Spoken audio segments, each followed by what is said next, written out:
Bismillahirrahmanirrahim. Assalamualaikum warahmatullahi wabarakatuh. Teman-teman sekalian, pada kesempatan kali ini kita akan sedikit sharing tentang metodologi penelitian untuk prodi ekonomi, manajemen, akuntansi, syariah di pertemuan ini saya ingin kita komitmen di pekerjaan kita pada semester ini, yaitu kita akan menyelesaikan proposal riset kita. Yaitu proposal riset kita adalah proposalnya dari sini adalah bab 1, bab 2, dan bab 3. Saudara sekalian, meskipun bentuk proposal itu bukan dalam bentuk bab 1, 2, 3 begini formatnya, tetapi hakikatnya proposal itu adalah rangkuman dari bab 1, 2, dan 3. Sehingga kalau kita sudah punya bab 1, 2, dan 3, saya kira kita buat proposal pasti jadi ya, itu pasti jadi. Oleh karena itu, target kita sekali lagi pada semester ini adalah menyusun bab 1, 2, dan 3. Oke ya. 14 kali pertemuan kesepakatan kita. Jadi kira-kira pembagian pertemuan dan materi kira-kira seperti ini. Di awal-awal kuliah itu kita kesepakatan kuliah, kemudian kita nanti akan ada idea mapping ya, idea mapping, kemudian kita akan idea mapping. Kemudian kita pada pertemuan berikutnya kita menyusun research gap. Idea mapping ini sebetulnya ya kita menyiapkan research gap ini. Kemudian syukur-syukur kita juga bisa menyusun sekalian empirical gap. Tapi paling tidak idea mapping dan research gap ini harus selesai ya. Kemudian pada pertemuan kelima target kita sudah menyelesaikan background, kemudian finalisasi bab 1 itu pada pertemuan ke-6. Pertemuan 1 sampai ke 6 itu hakikatnya kita hanya baru menyelesaikan bab 1. Kenapa ini kok sampai 6 kali pertemuan kita baru menyelesaikan bab 1? Karena bab 1 ini sangat penting. Ya, ini sangat penting karena ini isinya adalah research gap. Yang utama dari bab 1 ini adalah research gap. Ya. Nah, kalau research gap itu sudah jadi, maka insya Allah ke depan itu tentu akan lebih lancar. Pertemuan ke-7 kita telah pustaka dan model empiris dan serta hipotesis. Ya, pertemuan ke-7, 8, dan 9. Pada pertemuan ke-10 kita menyusun sampel dan populasi, dan tidak lupa kita susun indikator dan kuesionernya. Sehingga di pertemuan ke-13 kita sudah finalisasi bab 1, 2, dan 3. Nah, ujiannya pada kuliah kita ini adalah ujiannya adalah mengumpulkan bab 1, 2, dan 3 ini. Ya, jadi tidak ada ujian tes tulis, nggak ada ya, isinya ya bab 1, 2, 3 itu dikumpulkan. Nah, bagi yang tidak bisa mengumpulkan bab 1, 2, 3 ya artinya ya kurang beruntung lah ya. Ya artinya ya gagal di mata kuliah ini. Kemudian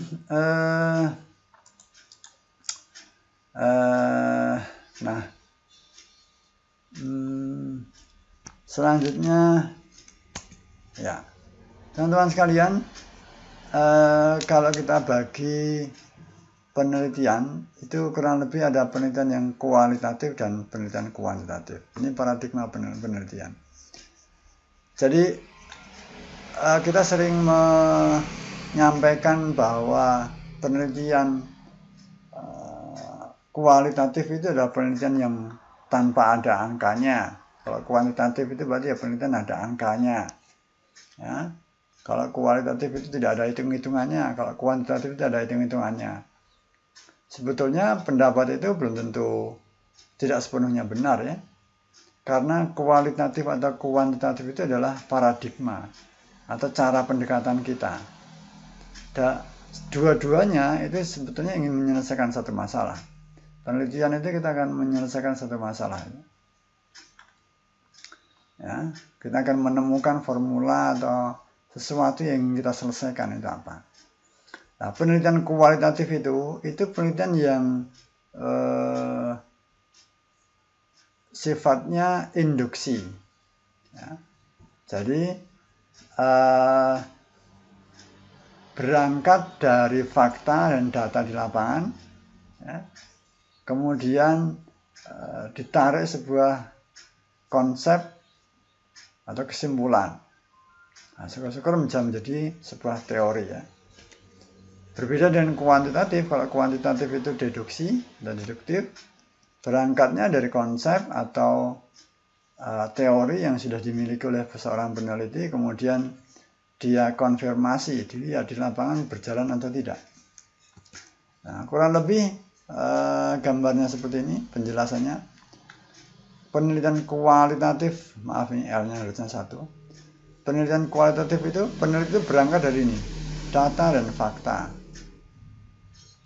Data dan fakta di lapangan, dia menemukan apa di sini, ya. Ya, meneliti tentang apa. Satu hal yang sempit, tapi dia dalami secara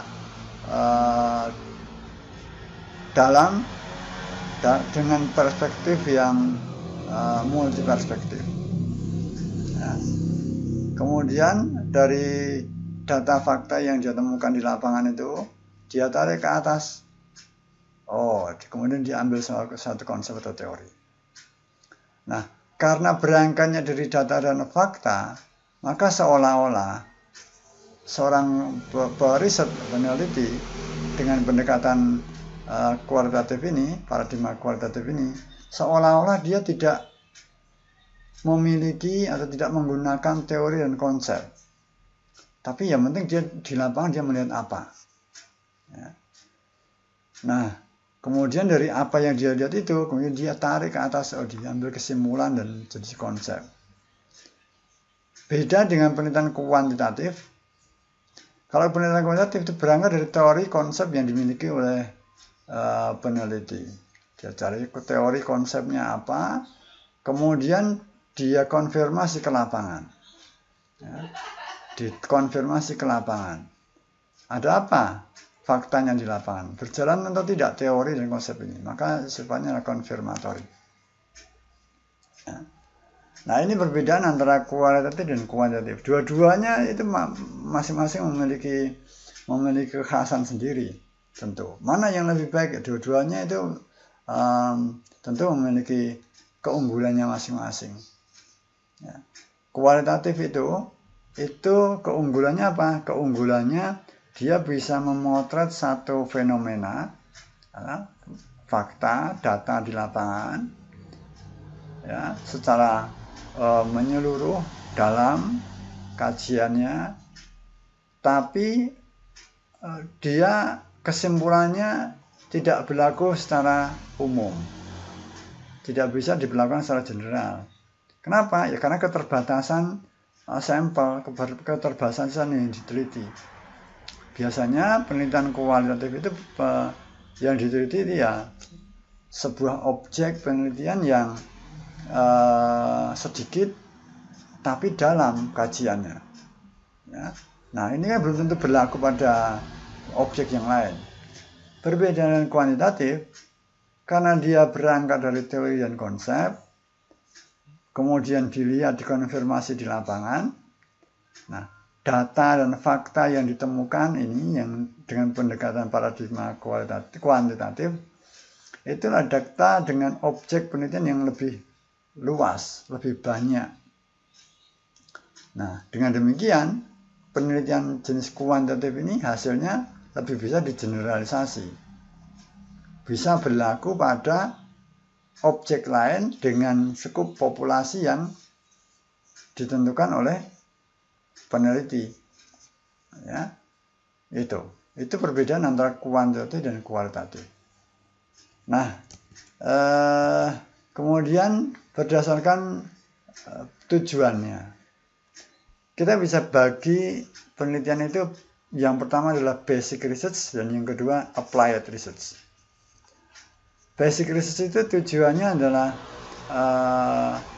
memecahkan masalah yang bersifat teoritis konseptual. Basic research itu fokus utamanya bukan untuk menyelesaikan masalah di lapangan atau masalah praktis. Tapi basic research itu tujuan fokus utamanya adalah bagaimana bisa menghasilkan kontribusi terhadap ilmu pengetahuan. Nah, ini basic research.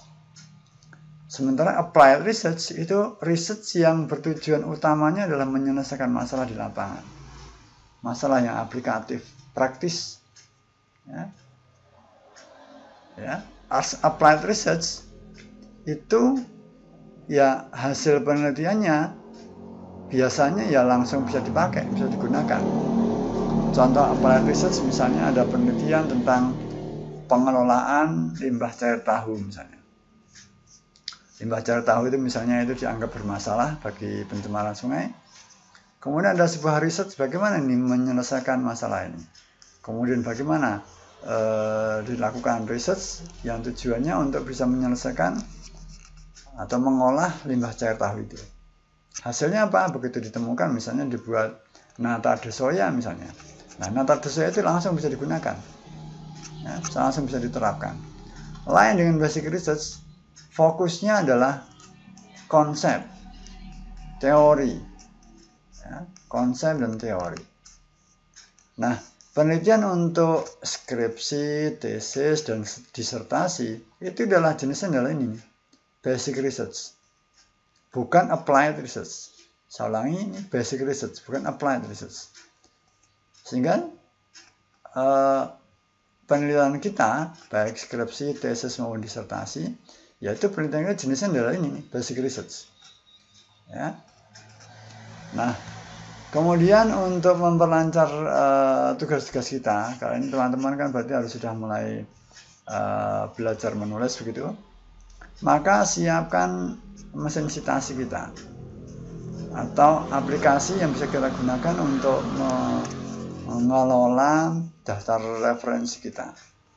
Bisa menggunakan Mendeley, bisa menggunakan EndNote atau yang lain. Silakan saja. Jadi silakan yang nyaman yang mana. Tapi ini siapkan mesin citasinya dulu. Oke, saya kira poin ini sampai sini dulu. Kita lanjutkan dengan tayangan yang lain. Assalamualaikum warahmatullahi wabarakatuh.